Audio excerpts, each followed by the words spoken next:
Good morning, faith listeners. I hope you all have had a wonderful week so far. Today we're going to be talking about the Olympics and Olympic Games and how Paul uses the analogy of the Olympics to talk about our faith. Stay tuned for that.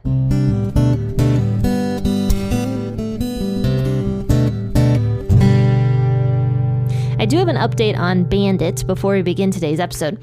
I asked you guys last week to pray for my little pup, Bandit, because he wasn't doing very well. He was very, very sick. He was super dizzy. He was throwing up all over the place. He was walking into walls, walking in circles, and just very unsteady, constantly falling over, which is a really bad thing for a 13-year-old dog. And so I took him to the vet, and they gave him some medicine and did a full physical on him. They didn't find anything wrong. They looked in his ears, didn't see any problems. And it was a really rough going this past weekend for Bandit and for actually me and Garrett as well, because we hate seeing our dog like in pain. And so we didn't think he was getting much better. But yesterday, he has had a marked improvement. It almost seems like his world just isn't spinning anymore, which is wonderful. He's still kind of shaky and still a little bit dizzy looking, but it's been significantly better. And he's eating food, he's drinking water. He just seems a little bit more chipper than he was, especially with the past week. And he even played a little bit with us last night. So that's really exciting. So thank you guys for the prayers for Little Bandit. And of course, if you ever have a prayer request, feel free to email me, which my email is listed in the description of this episode. And I will read your prayer request and write you down in my little prayer journal and pray for you for this week. Guys, let's go ahead and read 1 Corinthians 9:19 through 27. And let's get into this whole analogy of the Olympics and running the race with endurance. I'll be reading from the WEB as I always do. For though I was free from all, I brought myself under bondage to all, that I might gain the more. To the Jews I became as a Jew, that I might gain Jews. To those who are under the law, as under the law, that I might gain those who are under the law. To those who are without the law, as without the law, not being without law toward God, but under law toward Christ, that I might win those who are without the law. To the weak I became as weak, that I might gain the weak. I have become all things to all men, that I may by all means save some. Now I do this for the sake of the good news, that I might be a joint partaker of it. Don't you know that those who run in a race all run, but only one receives the prize? Run like that you may win. Every man who strives in the games exercises self-control in all things. They do it to receive a corruptible crown, but we an incorruptible. I therefore run like that, not aimlessly. I fight like that, not beating the air, but I beat my body and bring it into submission, lest by any means, after I have preached to others, I myself should be rejected. So this passage of scripture actually, throughout the ages, caused certain Christians to believe that they needed to torture themselves in order to get closer to Christ. Christians are crazy sometimes. We'll get into that in a second. But to start in verse 19, Paul is saying, "For though I was free from all, I brought myself under bondage to all that I might gain the more." Meaning, Paul was born as a free man. He was not a slave. At any point in his entire life, he was a free man. In fact, he was a Roman citizen, which was something that pretty much everybody in Paul's day strived to be, because a Roman citizen had tons of benefits. But though Paul was a Roman citizen and a free man, like kind of the upper echelon of society, he was also a Pharisee for a while, he chose to become a slave to everybody so that some people would be more likely to accept the gospel message from him. He says, "To the Jews I became as a Jew, that I might gain Jews. And to those who are under the law, as under the law, that I might gain those who are under the law." When Paul was in front of Jews, his language would change a little bit. He would, refrain from certain foods when he was with Jews. He wouldn't eat anything that was considered unclean. He would follow all of the Old Testament laws to a T. he would do everything that the Jews did so that he could spread the gospel message to the Jews, and that they would look at his lifestyle and be like, wow, this guy, he's like a proper Jew. I should listen to what he has to say. He was a Pharisee at one point. So Paul would change his tune a little bit when he was in front of other Jews so that he would gain the respect of those Jews and potentially be able to minister to them and guide them to Jesus more effectively. He says, to those who are without the law, I became as one without the law, and then he qualifies it, not being without law toward God, but under law toward Christ. So he corrects that very quickly. He's like, not that I am lawless, not that I think that the Old Testament laws are nothing and nobody should ever follow them. But when I was in front of Greeks, I would become more like a Greek. I would exercise the grace that God has given me. I would eat food with them. I wouldn't demand for them to be circumcised. I would treat them as my brothers. And then the Greeks would look at Paul and they'd be like, wow, this Pharisee, he's really cool. He's eating with us. He doesn't seem like uptight or stuck up. Maybe I should listen to what he has to say. Then he says, to the weak, I became as weak that I might gain the weak. Now, who is Paul talking about here when he says the weak? He's not talking about physically weak.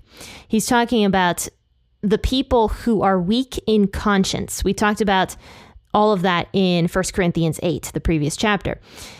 People who are weak in conscience are those who are a little bit more legalistic. They think that they have to follow certain rules and do certain things and certain actions in order to get closer to Christ. For example, in the previous chapter, 1 Corinthians 8, Paul talked about eating meat that was dedicated to idols. Paul said it's fine for a Christian to eat meat that is dedicated to idols because we know that those idols are nothing.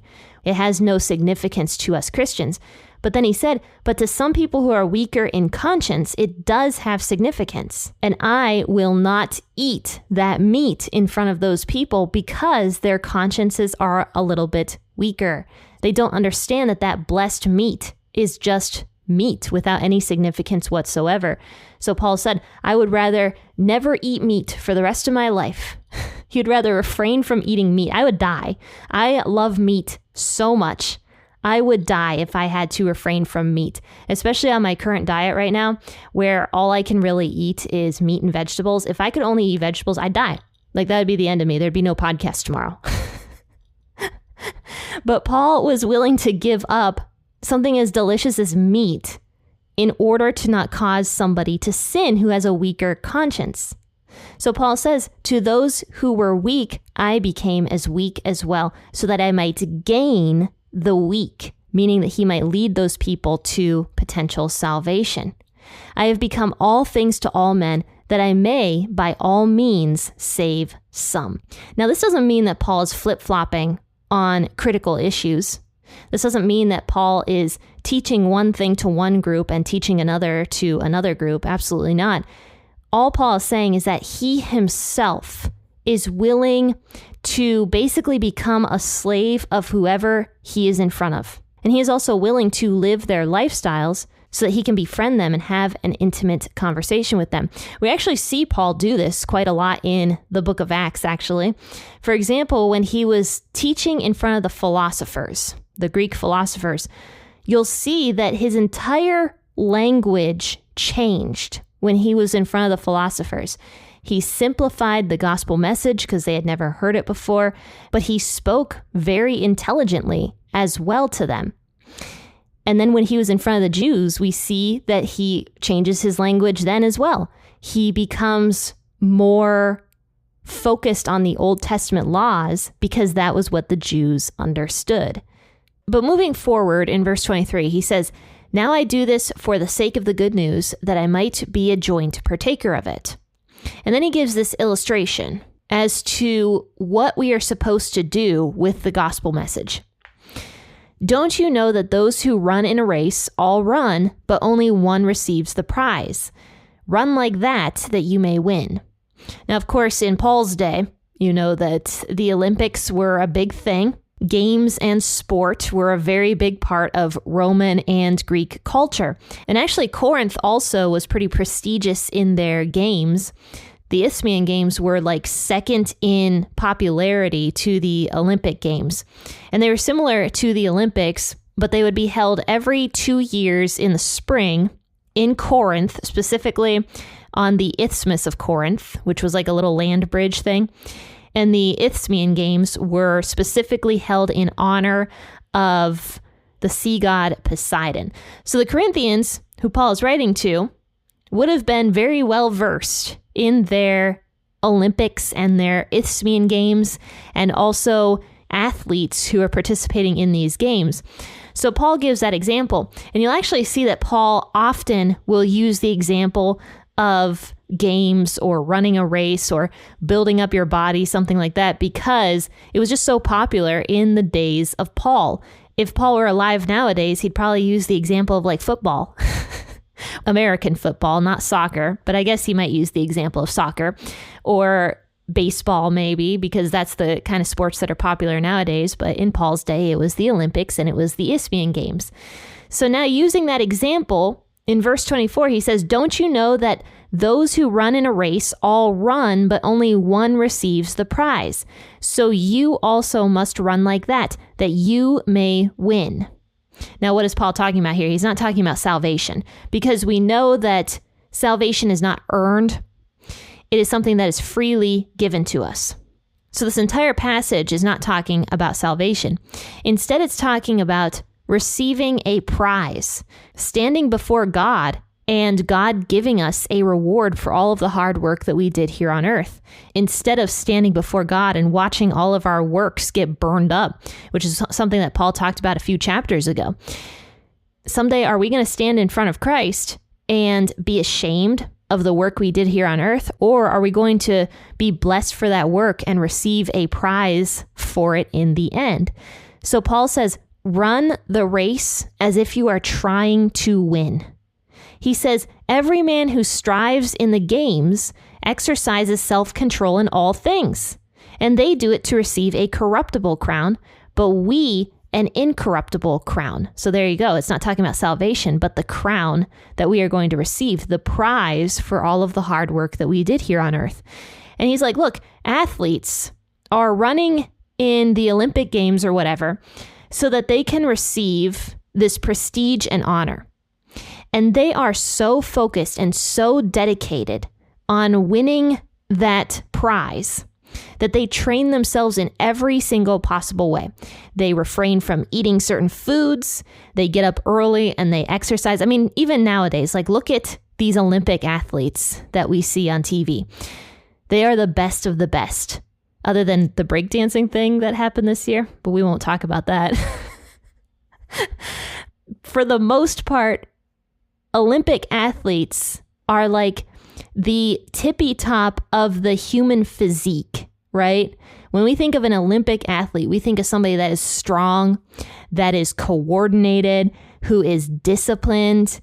And what are these Olympic athletes working for? A gold medal. Paul calls that the corruptible crown, because that gold medal, ultimately, we can't take that with us into eternity. You know, it's something prestigious and something cool that you can have here on earth, but you're not going to take that with you into eternity. But for us, as Christians, we are training hard for an eternal gift that will never be corrupted at any point in time. Paul says, look at the discipline that these athletes have. Why don't more Christians have that same level of commitment for a prize that is so much better than just a mere gold medal? Especially when we claim to be followers of Christ. Like, can you imagine if an Olympic athlete was like, yeah, you know, I'm going to go to the Olympics this year, and they cheated on their diet, they didn't wake up, they didn't train, they didn't really do what they were supposed to do in order to become the best of the best. Like, that would be unthinkable. No Olympic athlete would ever do that. So why are we Christians doing that same thing? When we claim to be followers of Christ, we should instead train like Olympic athletes. He says, therefore I run like that, not aimlessly. I fight like that, not beating at the air, but I beat my body and bring it into submission. Similarly, how the Olympic athletes would beat their body into submission, not physically, not like they're punching themselves or torturing themselves or something like that. No, but they are beating their body into submission. They are doing everything they possibly can to win that gold medal. And Paul says he is doing the exact same thing, not beating his body physically, not beating himself up, but he is running the race with a purpose. And what's really cool is at the end of Paul's life, he actually says, I have run the race and I have finished the course. So Paul, at the end of his life, was not ashamed of what he had done. He realized that for years and years and years, he strived for this purpose, and he actually achieved it at the end of his life, and he knew he achieved it. He was proud of the work that he had done while he was alive. So as Christians, we should be doing the same thing, and it is very difficult. What's the old saying? If it's easy to do, it's not worth doing. Hard things are hard to do, but they are worth it in the long run. And you know, here on earth, we might never see a reward for all of our hard work. We probably won't, actually. But this life is not about the here and now. When we believe in Jesus, our lives are for eternity. That when this body dies, our soul remains. And someday our souls, each and every one of us, are going to go meet our Maker. And what is he going to say to us? At the end, is he going to say, yeah, you claim to be a Christian, but your life and your actions don't really show it. In fact, you did a lot of damage to a lot of people. Is that what God is going to say to you? Or are you going to be able to stand before God someday? And he's going to say to you, well done, good and faithful servant. And then give you a reward better than you can ever possibly imagine. So Paul says the choice is yours. He says he beats his body and brings it into submission, lest by any means, after he has finished preaching to others, he himself should be rejected. So it's not about the preaching. You know, a lot of people think that just because preachers are preaching, that they can do no wrong, that they're really good people, that they just have it all together. You might think that about me, and I can tell you, I do not have it all together. I am pretty messed up. In fact, I was talking to my husband about this when he came on the podcast only a few episodes ago. I was joking with him and I was like, now people are going to think we have the perfect marriage. And we don't. We don't have the perfect marriage because every single one of us is a fallen individual. We are all fallen. And Paul was also a fallen individual. He was a human being, the same as you and I. So it's not about the preaching and the outward display of faith that other people can see. It's not about all that. What it's about is our heart and our personal faith and our personal walk with Jesus. And that is what God is going to look at. In the Old Testament, when Samuel was trying to find the next king of Israel after Saul was corrupted, God told him to go to Jesse's household because one of Jesse's sons would be the next king.